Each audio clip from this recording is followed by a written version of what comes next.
Hi guys, it's Ray here from City Fan TV, and I'm joined by Bernard Deneen from the Citizen channel. How you doing, Bernard? I'm all right, mate. Yeah, they're not bad. Just looking forward to the next game. You know, it seems ages, 8 days between games. We've It's a never known the luxury. like of it, have It's a we? luxury. Thing is, once the season starts, it's a luxury for the players, but not for us fans. And it's good to see that we're both wearing blue. It's a rare Yeah, occurrence. I've been a bit boring. I thought, well, I've got my background City, so sometimes I can't be, I can't be, I can't dig a shirt out from the back. I can't be bothered putting it on. I'm I'll just have to do today because I'm doing about 3 City vlogs, so I'll have to put shirts on at some stage. Right, guys, we are here. Quite serious topic. All frivolities aside, we're here to talk about Jack Grealish. Jack Grealish, War Jack. And it's his third season at City now. And for me, the same issues apply now as applied last season and the first season at City. I just don't think he does enough in the final third. I'm not the only one. Quite a few other people have a similar opinion. And I'll give you one person who's got a similar opinion. I'm just going to pop it up on the screen. And this is Pep Guardiola on Jack Grealish. Still, he does not have that brilliance in the final third because we need him. But what can I say when he behaves against Trippier, against Almiron, helping Josko all the time? It's good to get praise from your manager for what you did on the defensive side. But even the manager is admitting that in the attacking third, you're not doing the business. And from my point of view as well, I hope many people will agree. If you're brilliant in defense and not so good in attack, we might as well put an extra brilliant defender there. Why didn't we play Ake instead as a wing back and let Ake? He's crap up front. We all know that Ake can't do it. But what difference is it? He's good on. Ake has shown us he's good on the ball. He gives and goes. You can pass him the ball, he'll pass it back, he'll recycle it. What? That's not a lot of difference to what Jack Grealish does. Yes, Jack Grealish does have it in his locker that he can cut inside, but as if you saw that cartoon that one of your, I think you tweeted it today or yesterday, where the guy has a cartoon and it's basically showing Jack Grealish hitting the guy opposition shins. I'm sure the guy had looked at my report when he did that because a lot of the little comments were what I'd said in my little report. So, but we're mates, we're all right. We've been saying that since last season, that Jack Grealish cuts inside, and even when he knows it's going to hit the defenders and they're going to block it, he still has a shot. He has a lot of shots. If there was a medal for the most shots that hit defenders' shins, Jack Grealish would win it hands down. If there's a medal for the most fouls committed against you, Jack Grealish is the most foul player. We know that, but how does that help City? That's what I asked myself. So we're going to obviously see where I'm coming from on this. And Bernard, how do you rate Jack Grealish now that he's in his third season at Manchester City? Well, let me just go back to the first season when I do my little player ratings. In that first season, I'll include the Manchester Evening News with this as well, although I can't remember from the first season. But I remember my first season was top 5. It was top 5 on my ratings, and he didn't have a great season. Everyone was slagging him off. So I thought, okay. Anyway, last season, let's quickly do it. Last season, I had him at number 10 out of 17 in the ratings. So it deteriorated for me last season, even though we're supposed to have a wonderful, wonderful season. And the Manchester Evening News had him down at a lot higher than that. They had him down at number 2. Oh, give me a break. Yeah, so that was mainly Simon Bukowski last season. Now, let's have a quick look at this season. I know it's just stats. Let's have a look at some of the friendly games, for instance. The first one, Yokohama, Richard Fay, I think it is. He gave him a 6 out of 10. I gave him a 5.5. The second one, Bayern Munich, Richard Fay again gave him a 7. I give him a 5.5. I'm consistent anyway, aren't I? Yeah. Atletico Madrid, Richard Fay, give him an 8. Oh, behave. Behave. And I give him a 6.5. So I was kind to him. Arsenal, you were generous with 6.5. Arsenal Community Shield. That was Simon Bukowski. I give him a 5. I give him a 5. So Wow. yeah, and the last friendly we did Sevilla, well, sort of friendly one. It's Super Cup. Big trophy, mate. Big trophy. Yes, Mr. Bukowski, give him another 7. And I give him a 5.5 in the Super Cup. And we've only had one league. He didn't play against Burnley, of course. He didn't feature against Burnley. But I was kind to him this game just gone against Newcastle because I thought the team as a whole worked hard and he worked hard. I give him credit for the defensive stuff that Pep has. And that's what we all saw, isn't it? Simon Bukowski, give him a 7. I give him a 6.5. So, I mean, there's a lot of 5s and 5.5s there. And we said what Pep's saying there. We've said ourselves. He is, and that hitting the defender. I think we pointed out his first season, and he seemed to improve on it. And all of a sudden, perhaps he's getting a little bit desperate. I'm not too sure, but he's doing exactly the same mistakes he was making that first season. And unless he's creating, and I think we chatted yesterday about it. He's got the ability when he gets that ball. He's got a player in front. Take him on, go for it. But is he that scared that Pep's told him not to lose it that he's not doing it? So Pep's sort of saying to him, "Yes, don't lose." What's he getting? Is he misunderstanding what Pep wants from him? Does Pep, perhaps he needs a proper chat with him. I don't know, but Pep, it seems a bit odd, doesn't it? That he's not taking that risk anymore because he's scared of losing it. But that's what he does because if he can get in that box, he's going to draw fouls. He's going to draw fouls and penalties. I don't mind that at all. That's or in and around that. All right, we don't have many. I worry now we haven't got any good free kick takers. That's the only problem at the moment. So even if we win a free kick on the edge of the box, who's going to take it? Phil Foden, but he's not. He's got the greatest record. Yeah. He'd probably leave it to Walker. Something like that. But that's the problem with Jack. I think confidence-wise, even though last season he was on it, he must have been.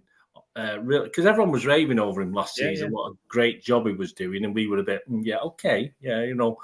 but himself, he must have seen those rave reviews, and now all of a sudden this season, for me, he's not been slagged off particularly by anybody that I've noticed. But I say that comment from Pep you've just read out there are problems, and he knows it, and he's played 5 or 6 games now, and he's not really been outstanding for me in any of them.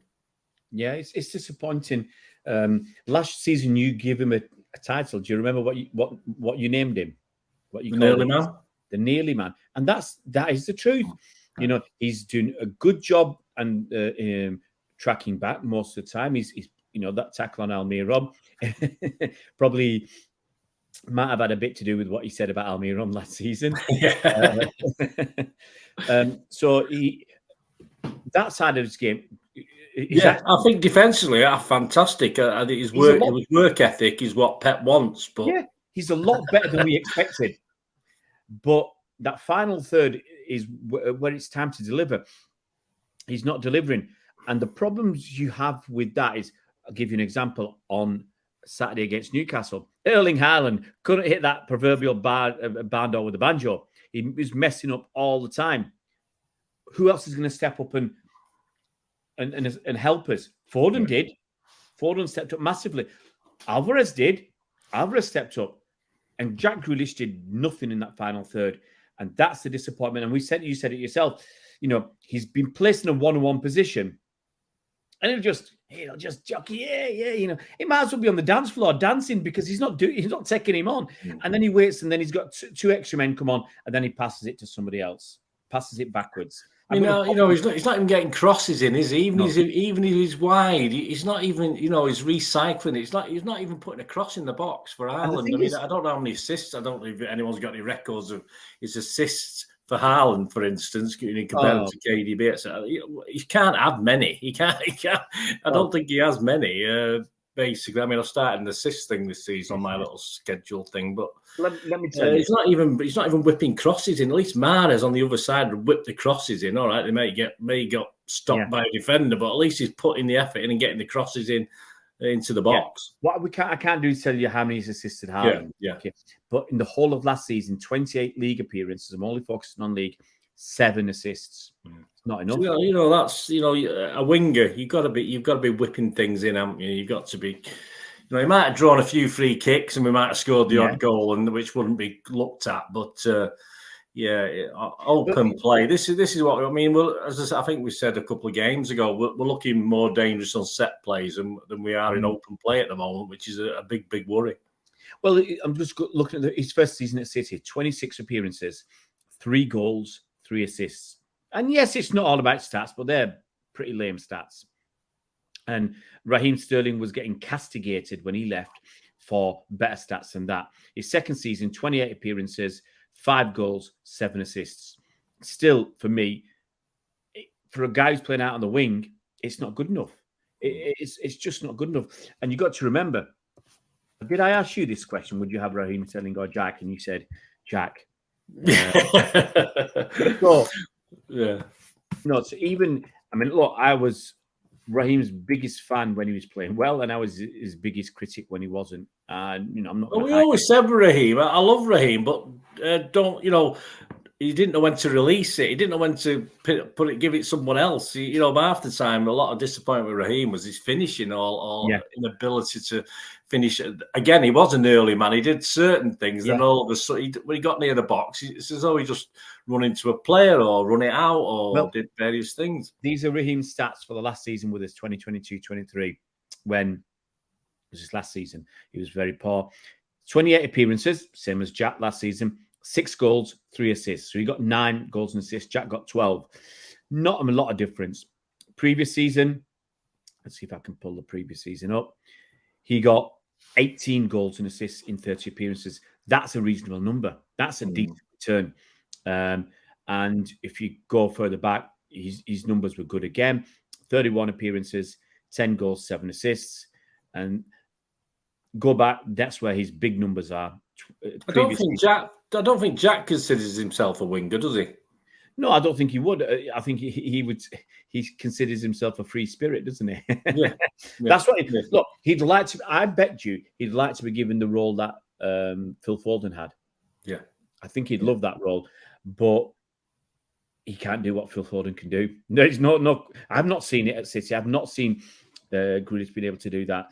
If he had that ability, if Pep was confident he could have that ability, we'd see him there on a regular basis. Certainly last season, the season before, and as you say, Pep knows.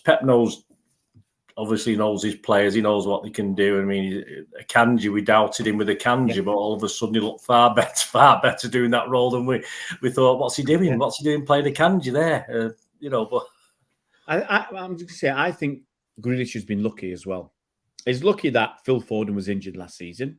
He's injured, then he had his appendix out. Because Phil Foden would put pressure on Grealish on the left. Because Phil Foden, you can disagree with me if you want, but I think he's a better left winger than Jack Grealish. He'll take people on, he's got more pace. And the thing is for Foden, he's worked at his pace. He's worked at his upper body strength. Things he needed, he's worked at it. And I'm not sure Jack just works on his bodybuilding is like that. Not with the top, his bodybuilding is like that. Or the short, but whatever. I think even at 27, 28, you can still work on your pace. You can still work, I think it's not 26, 27, you can still work on your pace and your upper body strength a little bit if you want. He doesn't mind showing his calves off. Well, let's have some, core strength, Jack. Let's push people around a bit and let's work on your pace. So I think he's been very lucky in that respect. And he's also been lucky because KDB's injury has forced Foden down the middle. Now, what would happen? Yeah, I mean, if KDB wasn't playing, you're looking at the team. If Bernardo was available, and you're thinking, well, obviously, Foden's got to get in this team, and who's most at risk? Jack Grealish, and he's been lucky. If we do sign somebody else, and the other thing, and this is what the point I was going to make, he's got no pressure at the moment for his position, and he hasn't had for a while, which doesn't push you to excel. I think if we do get another winger, if players come back, Alvarez has played well. When Bernardo comes back, Jack Grealish has to start looking at his position because where's Bernardo's a shoe-in. So where does he play? Do you put Alvarez on the left wing? Do you put Bernardo on the right wing and Foden down the middle? So with a bit of pressure, how do you think Jack would respond if we brought a new winger in or he lost his place in the team? I think he's under pressure now. But he's obviously not quite doing it. I think Pep's come out with this because it's probably not been said before. And once Pep starts saying it worked with Walker, didn't it? For instance, obviously he giving him a similar vibe last season. At some stage it worked. Whether it'll work with Jack, because I don't doubt he's not trying, mate. I don't doubt he's not. I like, as a person, he's a wonderful lad. He's a good lad, and he's honest. I think he's honest. We'll say that about someone like Riyad Mahrez. We sometimes doubted that he was putting it in certain games. And we're assured they're not, and we're sure they are, but they don't look as though they are, do they, to us? But yeah, I don't think it would make that much difference to Jack Grealish as far as that. Jack Grealish is Jack Grealish, and he's got his own abilities. Perhaps if he was on the bench for a couple of games and then came, it might do better. Coming on as a sub, perhaps it might suddenly spark him into something. But we just need another option at the moment. It's not sort of working. We're not getting the creativity, are we, from that side? And unfortunately, if it means Jack can play another position, perhaps put him somewhere else. But as you say, at the moment, Foden's took over that KDB mantle. So unless he wants a Bernabeu, Berkovic sort of link up in the middle, which sort of worked at some stages. If you think back to the past, you wouldn't think it would, but it sort of worked together when they were both on the pitch at times. So there are options, but Pep's got so many other options. It is difficult. It is difficult. I think Pep's got so many options around the pitch. We've got Kovacic now. We've got when Bernardo comes back. We've got Alvarez scored a stunning goal. We've got players who can play as move into midfield, Lewis. Lewis has not seen the light of day particularly yet, has he? But we know he will. Yeah. So we've got these players who can move, start at fullback and go to play alongside Rodri. And if someone does that, that pushes Kovacic further up the pitch. I think Grealish's only spot in that side is out on the left wing. So he's going to have to book his ideas up for me. Look, we're not here to. We want the best for him. I don't want people to say, anybody who's watched the full video, to say we just down on him.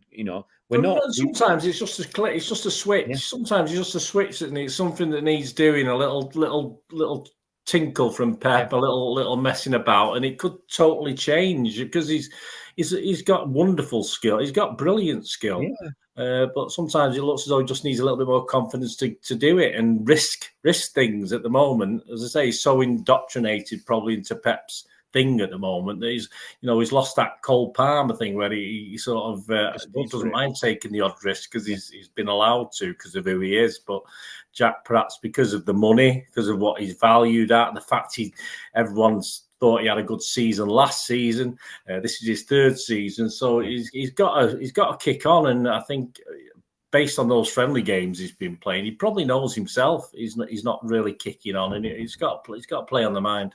Yeah. All right, Bernard, thanks so much for that, and hopefully, we both are hopeful he'll come flying back. Don't worry, he'll be all right. We want him. Pep will get the best out of him as he does every player we've got on the pitch. He gets the best out of them. So don't get me wrong, that's coming back and defending now. Rather, he plays as a left back. He's saying Aki's struggling to get in the team because he's playing him as a forward-thinking left back. I've got to say it again. We want him to succeed. We want all City players to succeed. But we're going to tell it how it is. We don't think he's doing enough. He's not providing enough. He's not scoring enough. He's not assisting enough. But good luck, Jack. Get back to what you know best and do what you do best.